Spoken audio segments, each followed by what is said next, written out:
Neste trabalho apresentaremos como as ideias de Keynes moldaram e nos ensinam até hoje a respeito da macroeconomia. Primeiramente, farei um breve resumo sobre sua história. Keynes nasceu dia 5 de junho de 1883. Nasceu em um ambiente intelectual e de classe média. Seu pai era professor e ensinou muito sobre a moral. Sua mãe estava presente no meio voluntário social e também era escritora, assim como seu pai. Fez o ensino médio em Eton como um bolsista. Depois seguiu para o King's College, em Cambridge. Chegando lá, foi convidado para fazer parte do Cambridge Apostles, conhecido como o Grupo de Bloomsbury, em Londres. O objetivo do grupo era a busca da verdade com a mais absoluta devoção. Após terminar os estudos em 1906, tornou-se escriturário do gabinete da Índia, entrando assim para o serviço público.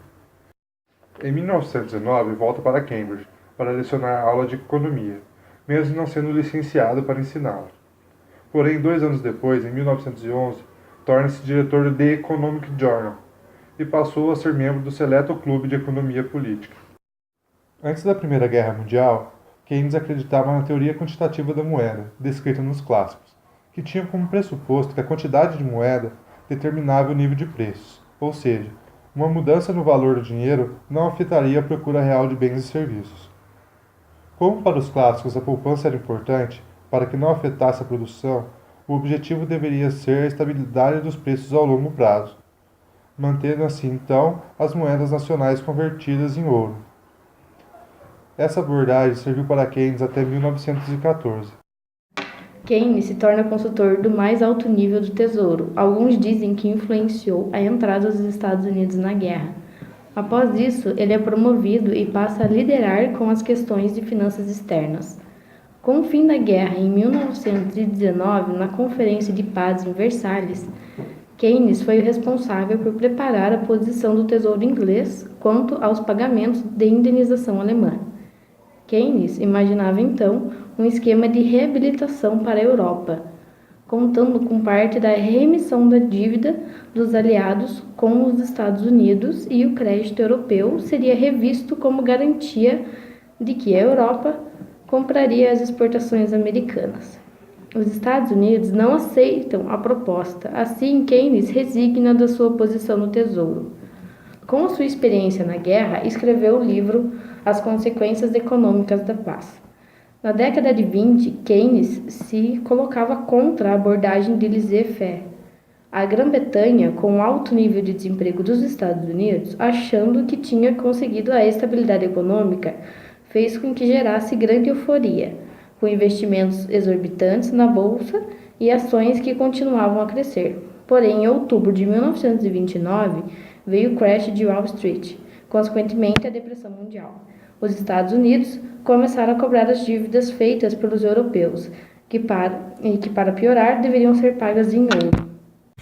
A Depressão Mundial deu base para Keynes escrever sua principal obra, A Teoria Geral do Emprego, do Juro e da Moeda. Sua obra mais influente revolucionou a maneira do mundo de pensar sobre os problemas econômicos. Em sua teoria, Keynes rejeitou a teoria clássica de mercado. Para Keynes, as forças de mercado, sem intervenção do governo, não levariam ao pleno emprego. Segundo sua teoria, o nível de produção determina o nível de emprego, que é determinado pelo nível de demanda efetiva ou pelo nível de consumo. O governo deveria reduzir as taxas de juros ou incentivar programas de investimento público que, junto com o efeito multiplicador, levaria a economia ao pleno emprego.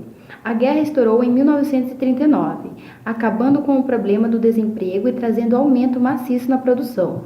O pleno emprego deveria ser preservado após a guerra. Não deveriam voltar aos padrões de antes da guerra, conforme tinham aprendido após a primeira. Em 27 de julho de 1944, Keynes e sua equipe se reúnem com a equipe do Tesouro Americano, dando início ao Acordo de Bretton Woods, com o objetivo de desenhar uma ordem econômica liberal para evitar as políticas prejudiciais dos anos 20 e 30, que trouxeram a depressão e o desemprego. A conferência resultou na criação do FMI e do Banco Mundial, que foi guiado com princípios de cooperação monetária internacional, promoção da estabilidade cambial e manutenção dos níveis de emprego. Keynes morre no início de abril de 1946, deixando um grande legado.